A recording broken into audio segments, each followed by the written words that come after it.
We've got some insane announcements from Nintendo this week, a long-awaited remaster to a fan-favorite title, and some brand new information on the Fallout game we never got.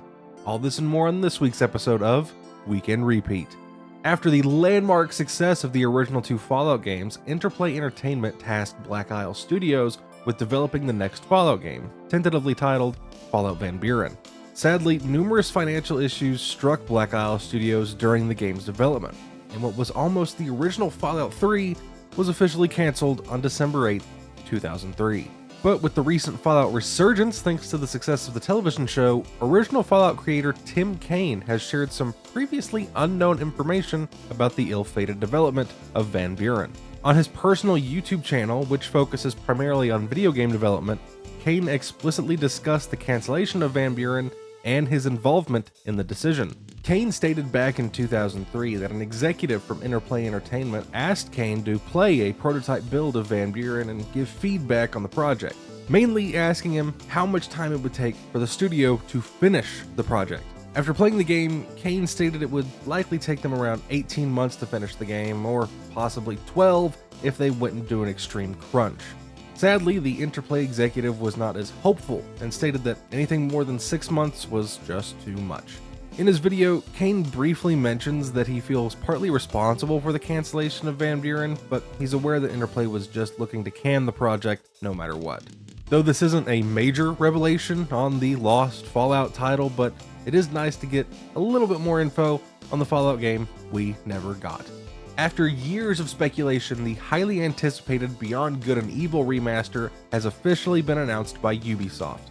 Officially titled Beyond Good and Evil 20th Anniversary Edition, the game boasts improved graphics, sounds, and controls to bring the game into the modern era. In addition, this remaster also features an exclusive new mission that ties the game into the upcoming Beyond Good and Evil 2. Fans can expect to get their hands on this game as soon as it launches on June 25th of this year. Nintendo had their latest Direct this week on June 18th, and they absolutely knocked it out of the park. Personally, I had really no expectations for what would be in this Direct, but the announcements we got were amazing. Now, there were shockingly a large number of games announced, and I won't be able to cover them all, but I can at least give you the heavy hitters. Nintendo kicked things off with an extremely surprising announcement of a brand new Mario and Luigi RPG titled Mario and Luigi Brothership. Focusing on a bit more of a nautical theme, the game looks to have all the trademark Mario and Luigi action with a refreshing new art style that I absolutely love.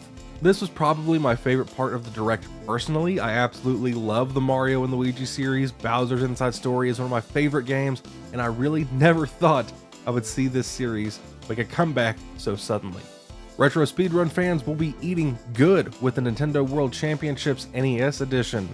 Epic gamers can play across a number of original NES titles, each with their own unique speedrun challenges. In addition, players can even race against other players across the world in competitive online play. I think this is a pretty cool collection of games that gives more of a focus on the impressive world of retro speedrunning. Donkey Kong is once again back in the spotlight with an HD remaster of Donkey Kong Country Returns.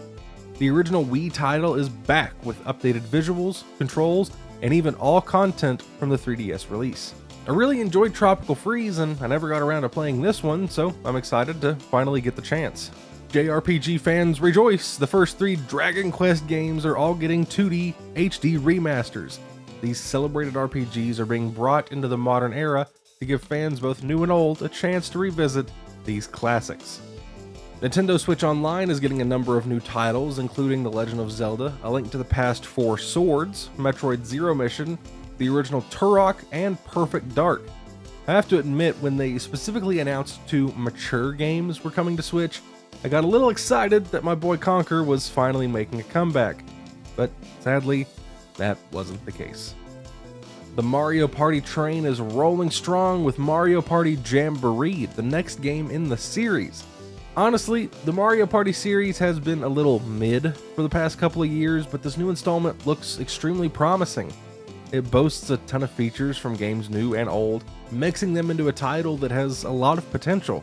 I don't want to be too presumptuous, but this might be the best Mario Party we've had for a few years now. In what was another out of nowhere announcement, we're getting a new Zelda game. this time with a major twist.